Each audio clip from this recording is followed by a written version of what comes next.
안녕하십니까, 박사입니다. 우크라이나가 자국을 통과해 중부 유럽으로 향하는 가스 파이프라인을 단절함으로써 파장이 일파만파입니다. 키예프는 지난해 말 가스프롬과의 계약 연장을 거부했습니다. 따라서 오스트리아, 헝가리, 슬로바키아 같은 유럽연합 회원국들이 아주 곤경에 빠졌습니다. 이와 관련해 마리아 자하로바 러시아 외교부 대변인은 가스 파이프라인 차단은 유럽에 있는 워싱턴의 동맹국들을 희생시키면서 미국에게만 이익이 될 뿐이라고 말했습니다. 자하로바는 미국이 9세계 에너지 시장 재분배의 주요 수혜자이며 우크라이나 위기의 주요 후원자라고 말했습니다. 자하로바는 그들의 약탈적 전략의 첫 번째 희생자는 유럽 최대 경제국인 독일이었다면서 2022년 9월 노르드스트림 가스 파이프라인 파괴로 베를린이 상당히 비싼 가격으로 미국의 액화 천연가스 LNG를 구매해야 했고 이로 인해 많은 독일 산업이 문을 닫았다고 지적했습니다. 그리고 이제 이전에 경제적으로 성공하고 독립적이었던 유럽연합의 다른 국가들도 미국으로부터 뒤통수를 맞도록 강요당할 것이라고 말했습니다. 자하로바는 가스프롬이 계약 의무를 이행하고 운송료를 성실히 지불했음에도 불구하고 키예프가 무단으로 그런 결정을 내렸다고 언급했습니다.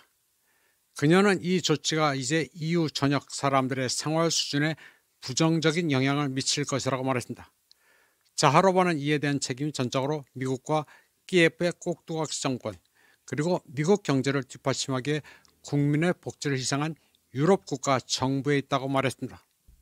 키예프의 파이프라인 단절 조치는 이미 유럽 에너지 가격의 급등을 초래했습니다.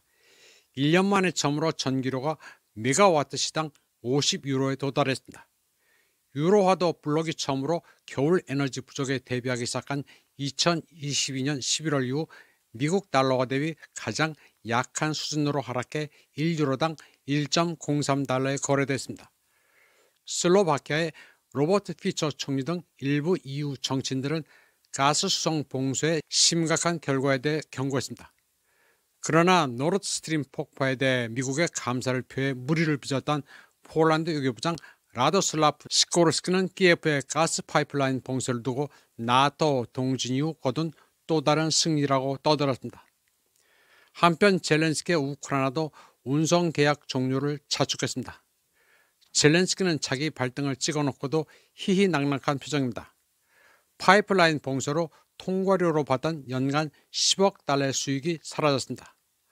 우크라이나도 러시아 가스가 없어 타격을 받습니다. 로이터에 따르면 우크라이나는 국내 가스 전송 요금을 4배로 올렸습니다. 2025년 1월 1일부터 적용되는 새로운 요금은 1000입방미터당 124 흐리분야에서 502 흐리분야로 인상됐습니다. 로이터는 이러한 변화로 인해 우크라이나 산업은 연간 16억 흐리분야, 3,820만 달러 이상의 손실을 볼 수 있다고 밝혔습니다. 우크라이나의 운송망은 몰도바, 루마니아, 폴란드, 헝가리, 슬로바키아의 파이프라인 시스템에 연결되어 있으며 오스트리아와 이태리까지 이어집니다. EU위원회는 가스 거래가 종료되는 영향을 축소하기 위해 이 블록의 가스 인프라는 러시아가 아닌 가스를 공급해 유연하게 대처하면 된다고 밝혔습니다. 결국 유럽연합은 비싼 미국산 LNG를 사용할 수밖에 없습니다. 결국 젤렌스키가 자국 영유 가스 파이프라인을 잠근 것은 미국 트럼프 행정부를 향한 구애입니다.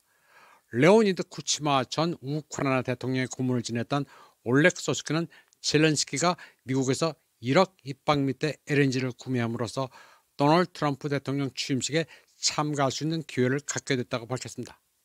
물론 트럼프는 젤렌스키가 오고 싶어 하겠지만 초청한 적은 없다고 밝히긴 했습니다. 올렉 소스키는 잘 알려진 것처럼 트럼프의 취임식에 참석하려면 수수료를 지불해야 한다고 말했습니다. 취임식에 참석하기 위해 서구 기업들은 1,000만 달러에서 1,200만 달러까지 다양한 방식으로 이미 입장료를 지불했다고 그는 말했습니다. 사실 트럼프 취임식은 기본적으로 돈만 내면 참석할 수 있습니다. 그런데 그 입장권은 가격이 만만치 않아 최소 100만 달러는 합니다. 올렉 소스키는 젤렌스키가 트럼프 취임식 입장료 대신 미국산 천연가스를 구매했다고 설명했습니다. 소스키는 젤렌스키가 트럼프와의 대화를 시도하는 동안 우크라이나인들은 참호 속에서 쥐와 들깨들을 먹이로 변하고 있다면서 젤렌스키의 LNG 구매는 다단계 사기와 같다고 비판했습니다. 지난 12월 우크라이나 최대 민간 에너지 기업인 디텍은 미국으로부터 1억 입방미터 규모의 가스를 처음으로 선적했습니다.